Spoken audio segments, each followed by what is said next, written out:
Ikan siakap viral tidak jejaskan pelancongan Langkawi.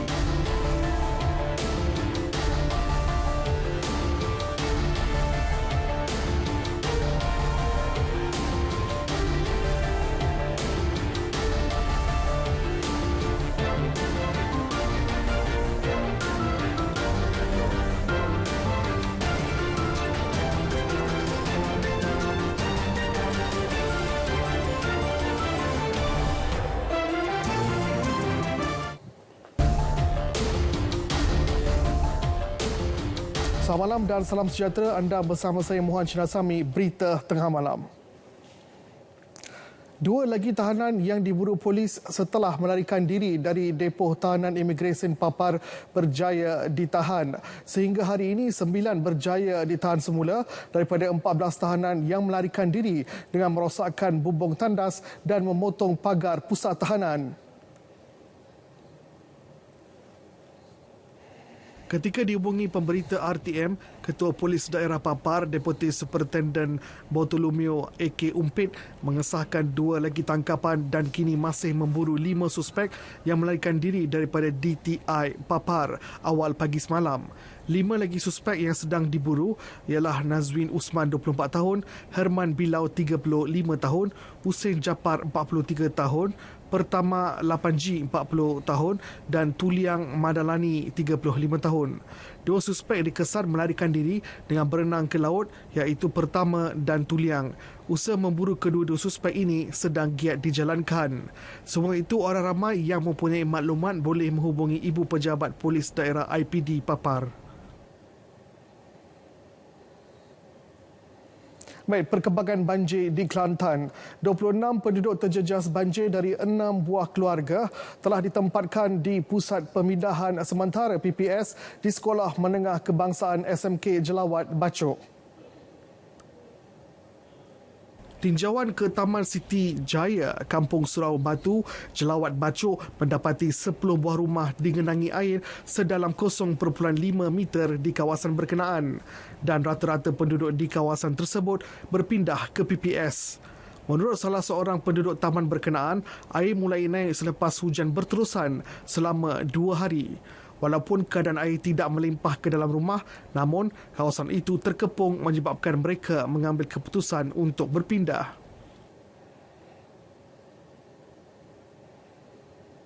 Di Kedah, jumlah penduduk terjejas banjir ialah 287 orang daripada 74 keluarga.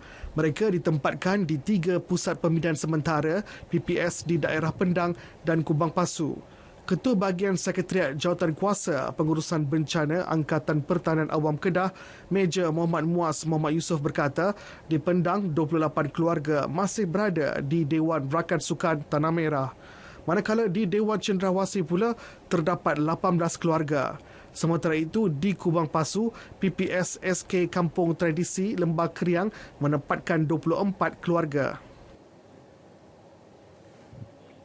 Kementerian Kesihatan KKM mengesat 48 lagi kes baru yang dijangkiti varian membimbangkan VOC Delta. Jelas Ketua Pengarah Kesihatan Tan Sri Dr. Noor Isham Abdullah, varian itu berjaya dikesan hasil kajian berterusan dijalankan Universiti Teknologi MARA UiTM. Ini menjadikan jumlah kumulatif kes yang dijangkiti virus kategori VOC dan varian mempunyai kepentingan VOI adalah sebanyak 3,830 kes. Menerusi satu kenyataan media, Tan Sri Dr. Noor Isham menjelaskan penularan varian berkenaan membabitkan 3 negeri iaitu Pulau Pinang, Pahang dan Perlis. Jabatan Kesihatan Negeri Melaka mengesahkan seorang pelajar Universiti Teknologi MARA UiTM Lendu positif COVID-19 selepas menyertai program kepimpinan anjuran Badan Bukan Kerajaan NGO awal November lalu di Alur Gajah. Sementara 8 pelajar lain yang bergejala sudah menjalani saringan PCR COVID-19. JKNM dalam satu kenyataan menjelaskan sekurang-kurangnya 45 pelajar menghadiri program tersebut. Pelajar lain yang menjadi kontak kepada kes disyaki COVID-19 tersebut sedang dikenal pasti untuk diisolasi sebagai langkah awal mengekang penularan jangkitan. Kenyataan itu turut memberitahu beberapa kolej kediaman pelajar di institusi itu telah diberi notis penutupan di bawah Akta Pencegahan dan Pengawalan Penyakit Berjangkit 1988 bermula hari ini sehingga 20 November depan. Orang ramai yang menjadi kontak rapat kepada mereka disaran untuk kuarantinkan diri serta menghubungi bilik gerakan PKD Alor Gajah di talian tertera untuk saringan kesihatan. Kesediaan kerajaan untuk mempertimbang ruang kepada kesemua calon termasuk dari pembangkang berkempen menerusi saluran televisyen dan radio rasmi disambut positif. Cadangan berkenaan juga bukti demokrasi di Malaysia memberi ruang kepada calon menggunakan medium rasmi. Bagus juga. Jadi kita ada saluran yang tertentu yang boleh kita suarakan di mana kebanyakan rakyat kita buka TV kan. Jadi dia orang boleh nampak dari situ. Dan ada sekatan-sekatannya sikitlah. Alhamdulillah kaedah mempromosikan atau memperkenalkan calon melalui siaran televisyen itu juga salah satu kaedah untuk sebagai daya tambah. Daya tambah kepada kaedah mempromosikan calon dalam musim kempen ini.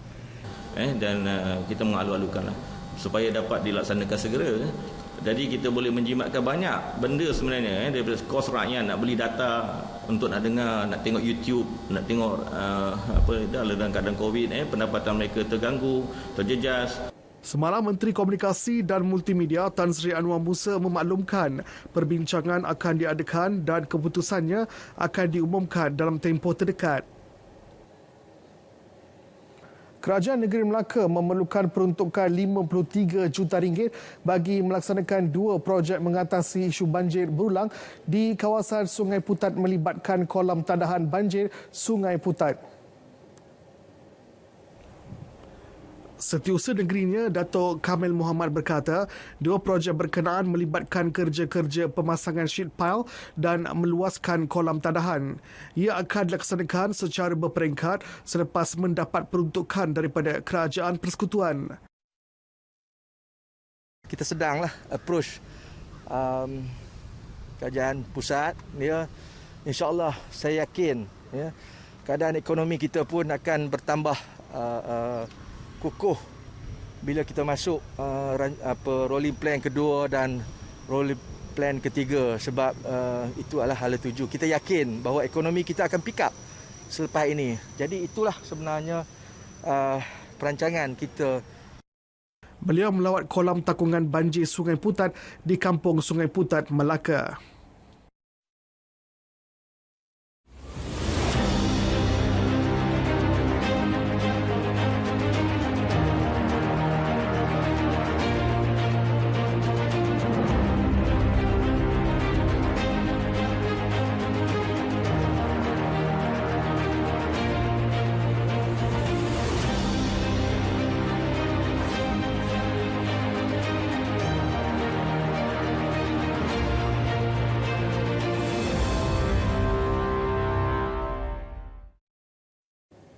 Baik, bertemu kembali.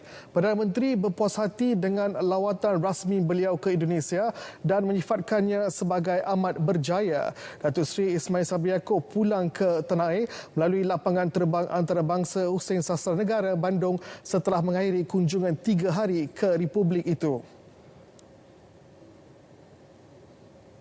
Saya sangat berpuas hati dengan lawatan saya ke Indonesia ini.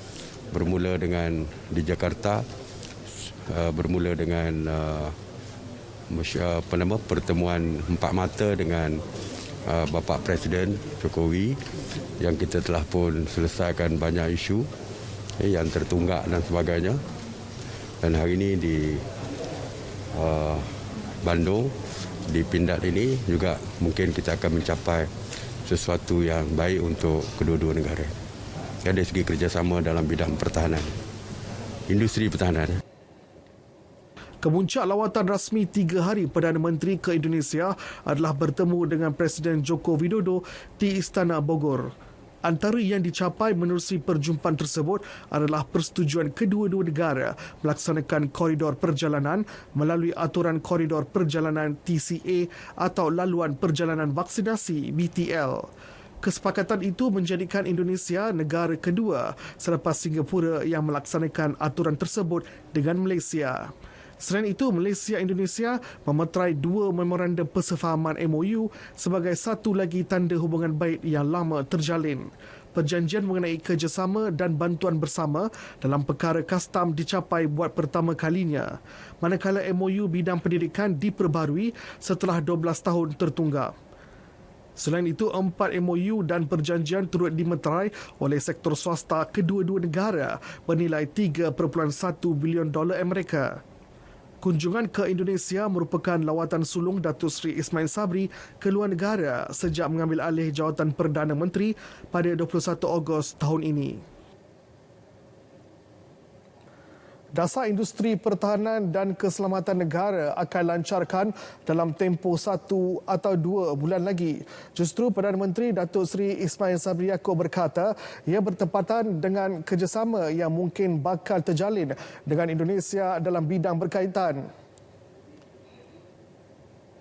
Mungkin selepas ini kita akan lihat dari segi opportunity ataupun peluang bagaimana kita boleh mengadakan kerjasama di antara Malaysia dan Indonesia dari segi industri pertahanan.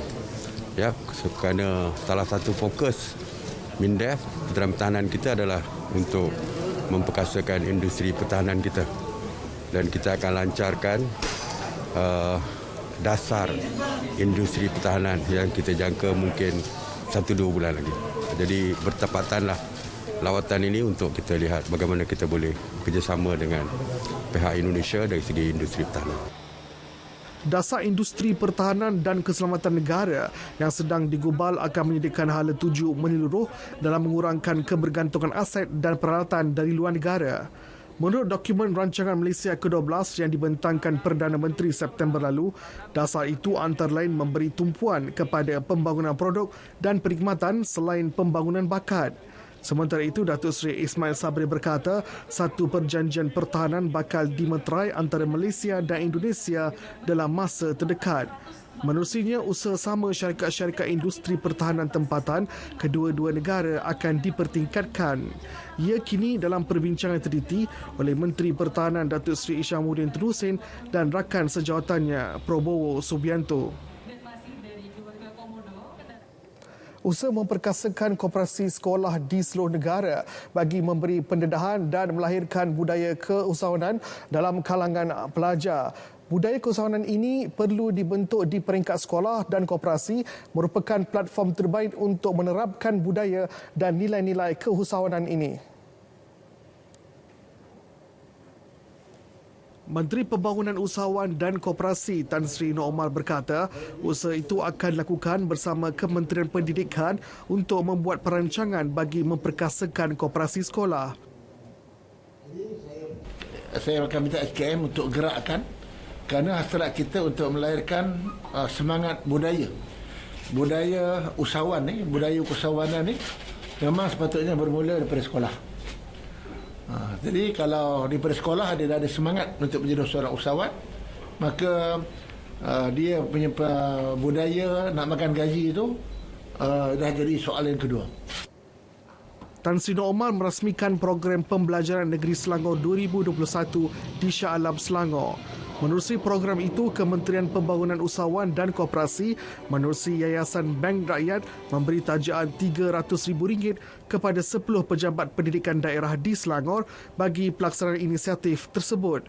Setiap PPD menerima tajaan RM30,000 bagi melaksanakan program-program holistik meningkatkan prestasi pelajar sekolah. Jabatan Kemajuan Islam Malaysia JAKIM berjaya menyelesaikan 75% permohonan lengkap sijil pengesanan halal Malaysia dalam tempoh 30 hari. Ia melibatkan permohonan yang tidak mempunyai teguran audit. Dia sebenarnya prosedur yang diletakkan oleh pihak bahagian halal JAKIM, proses untuk kita menyelesaikan permohonan itu ialah maksimumnya 30 hari. Dengan syarat mereka itu sudah pun tidak memiliki masalah, dia ikut apa yang manual yang kita telah pun tetapkan.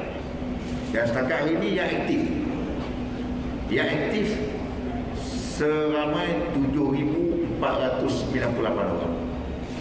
Beliau merasmikan pra-pelancaran persidangan halal kebangsaan 2021 di Kompleks Islam Putrajaya. Ia dijangka akan dirasmikan Perdana Menteri Datuk Seri Ismail Sabri Yaakob pada 23 November nanti. 2 kilang diarah tutup kerana tidak mematuhi program jaminan keselamatan makanan di daerah seberang Perai Utara SPU. Keputusan itu diambil selepas mendapati kedua-dua premis tidak mengekalkan tahap kebersihan yang ditetapkan Kementerian Kesihatan KKM. Kilang kicap serta ruti itu didapati tidak menitik beratkan aspek kebersihan yang boleh membahayakan kesihatan pelanggan. Pegawai Kesihatan Persekitaran Bahagian Keselamatan dan Kualiti Makanan BKKM Jabatan Kesihatan Pulau Pinang Muhammad Wazir Khalid berkata pihaknya terpaksa mengeluarkan 9 kompaun bernilai RM9,000. 9 kompaun iaitu dengan jumlah nilai hampir RM9,000 lah ke atas kedua-dua premis dengan pelbagai kesalahan iaitu dari aspek kebersihan dan juga dari aspek pengendali makanan. Dan pihak PBT juga mengeluarkan lebih kurang 3-4 notis ke atas pihak kilang tersebut. Di mana kekotoran yang kita jumpa satu premis, satu premis kita mendapati terdapat satu najis tikus. Okey, satu najis tikus dan kita mengeluarkan notis penutupan di bawah Seksyen 11. Kedua-dua premis diarah tutup segera di bawah notis perintah penutupan premis di bawah Seksyen 11 Akta Makanan 1983 berkuat kuasa hari ini. Pihak Jabatan Kesihatan Negeri serta pihak berkuasa tempatan membuat serbuan ke atas kedua-dua premis ekoran daripada makluman orang ramai. Sasaran 60 pasukan sukarelawan tindak balas kecemasan pertahanan awam SEADET keluarga Malaysia ditubuhkan di kawasan Parlimen seluruh negara. Ketika ini 44 SEADET keluarga Malaysia telah ditubuhkan melibatkan 1,080 anggota. Dengan adanya penubuhan respon tim ni, saya yakin masyarakat akan terlibat sekali bagi memastikan yang kita dapat menguruskan bencana dengan lebih baik. Beliau ditemui selepas menyampaikan anugerah perkhidmatan cemerlang APC dan penyerahan sijil penubuhan SEADET keluarga Malaysia di Kajang, Selangor. Penubuhan SEADET keluarga Malaysia adalah selaras dengan Bulan Kesiapsiagaan Nasional yang diumumkan Perdana Menteri Datuk Seri Ismail Sabri Yaakob pada Oktober lepas. Ikan siakap yang dijual pada harga tinggi dan diviralkan di media sosial baru-baru ini adalah isu terpencil. Ianya tidak menjejaskan sektor pelancongan di Pulau Langkawi. Esko Pelancongan Negeri Kedah Muhammad Firdaus Ahmad berkata isu tersebut tidak memberi kesan buruk terhadap pelancongan di pulau itu. Malah sejak 16 Oktober lalu, kedatangan pelancong tempatan semakin meningkat dengan ketara. Langkawi turut bersedia menerima pelancong luar negara selepas kerajaan membenarkan kemasukan pelancong asing bermula 15 November ini.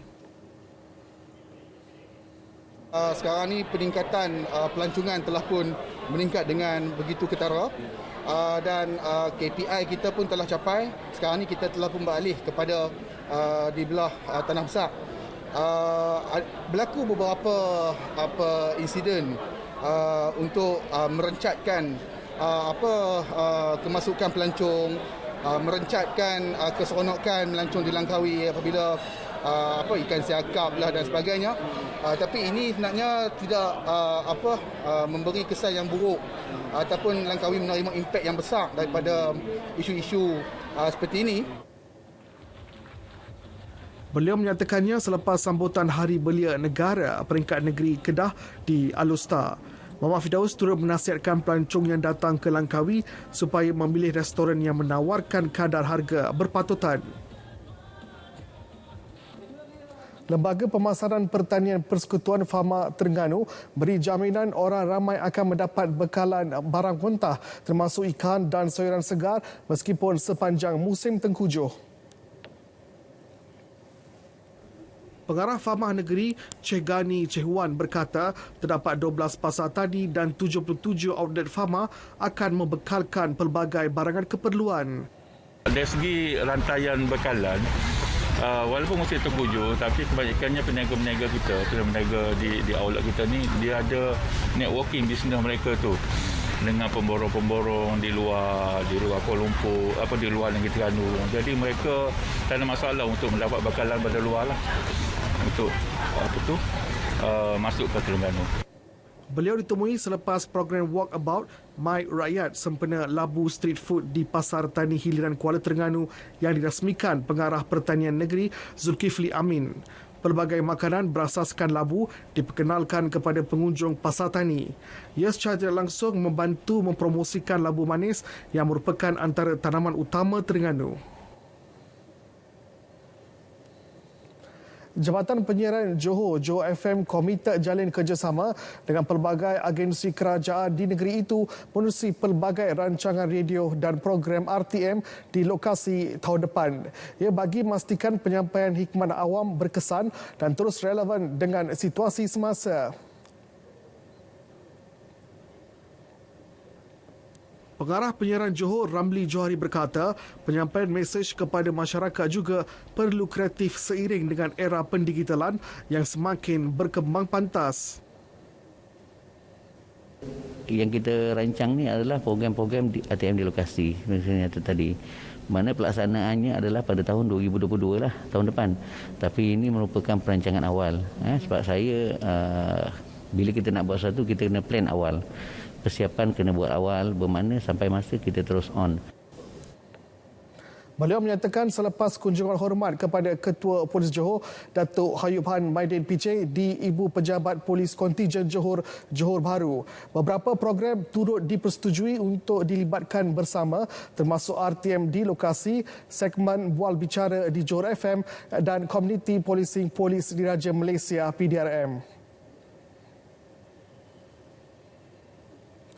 Seorang ibu tunggal yang menyara 4 anaknya yang lumpuh akibat mengalami penyakit saraf akhirnya mendapat perhatian kerajaan negeri Terengganu.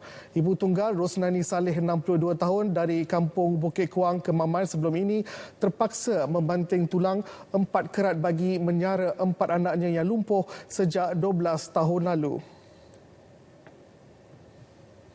Kesemua anaknya yang berusia 33 hingga 43 tahun itu mendapat kenaikan allowance bantuan bulanan oleh Jabatan Kebajikan Masyarakat JKM dan beberapa bantuan lain. Esko Kerajaan Terengganu Hanafi Ahmad berkata, sebelum ini 3 daripada 4 beradik itu menerima bantuan tidak bekerja BTB daripada JKM sebanyak RM300 seorang dan seorang lagi menerima pencen ilat daripada Pertubuhan Keselamatan Sosial Perkeso. Selepas daripada ini, pegawai saya akan membuat akan mengisi borang tabung Darul Iman dan insya-Allah saya akan meluluskan tabung Darul Iman untuk 3 beradik. 3 beradik yang pakai pampers. Insya-Allah dengan pengesyoran daripada doktor, insya-Allah saya akan luluskan pampers untuk mereka. Hanafiah melawat rumah keluarga Rosnani di Kampung Teluk Kalong, Kemaman.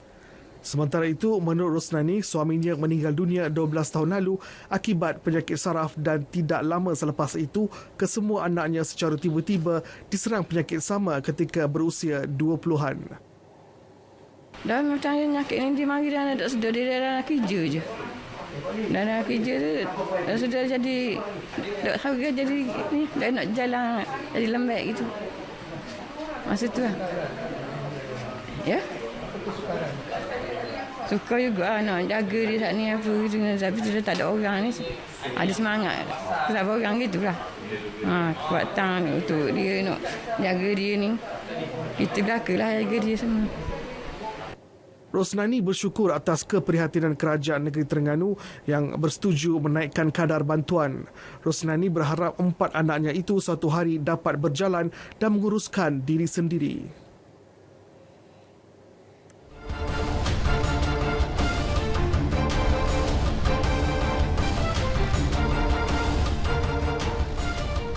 Kita ke perkembangan sukan. Aksi kejohanan hoki Piala Tun Abdul Razak 2021. Kuala Lumpur dan pasukan ATM mempamerkan aksi luar biasa ketika meraih kemenangan menewaskan lawan masing-masing dalam aksi kumpulan C hari ini.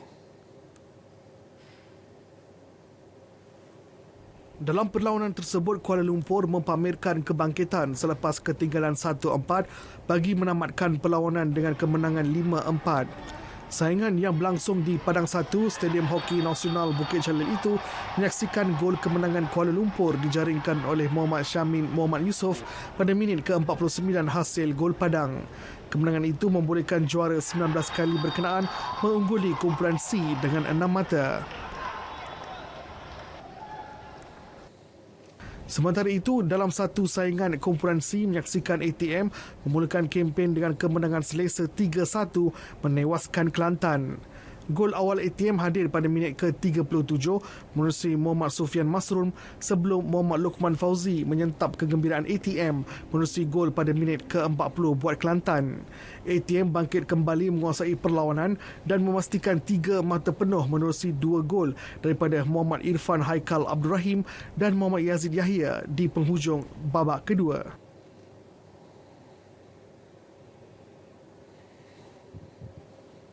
Ini pula perkembangan terbaru trofi juara-juara Asia Lelaki 2021. Malaysia dijadual memulakan kempen kejohanan menentang tuan rumah Bangladesh pada 14 Disember ini di Dhaka. Perkara itu dimaklumkan Persekutuan Hoki Asia AHF menerusi undian yang diumumkan pada hari ini. Selain Malaysia dan Bangladesh, kejohanan yang akan berlangsung pada 14 hingga 22 Disember ini turut disertai Pakistan, India, Korea Selatan dan Jepun. Skuad kebangsaan akan berdepan cabaran getir menentang India pada 18 Disember dalam misi memburu slot ke perlawanan akhir. Kejohanan bakal berlangsung menggunakan format Liga Sepusingan yang menyaksikan juara dan naib juara akan bertemu di pentas akhir pada 22 Disember. Sebelum ini, kejohanan berkenaan telah tertunda sebanyak 3 kali susulan ancaman pandemik COVID-19. Misi layak ke final Piala AFF Suzuki 2020 akan menjadi fokus utama buat skuad bimbingan Tan Cheng Ho. Menurut Timbalan Presiden Persatuan Bola Sepak Malaysia FM, Datuk Muhammad Yusof Mahdi, sudah tiba masanya Malaysia melakar kecemerlangan selepas kali terakhir melakukannya pada tahun 2010. Tambah Datuk Muhammad Yusof, beliau juga yakin dengan keupayaan pasukan kebangsaan menghadapi kejohanan berkenaan. Dengan pasukan yang ada ini, saya yakin dengan players dan barisan jurulatih yang ada ini, saya yakin kita boleh sampai ke final untuk terus. Kalau ini insyaAllah di final itu kita memang mengharapkan kemenangan lah masa di final. Cuma untuk mungkin untuk setakat ni kita tidak cakap terus nak jadi juara dulu, tapi target kita ke final tu sebenarnya untuk jadi juara lah untuk kali ini. Beliau berkata demikian selepas menandatangani perjanjian penajan FAM bersama syarikat penyegar udara Little Joe. Pada edisi 2018, Malaysia berjaya mara ke final namun terpaksa akur tewas kepada Vietnam dengan agregat 3-2.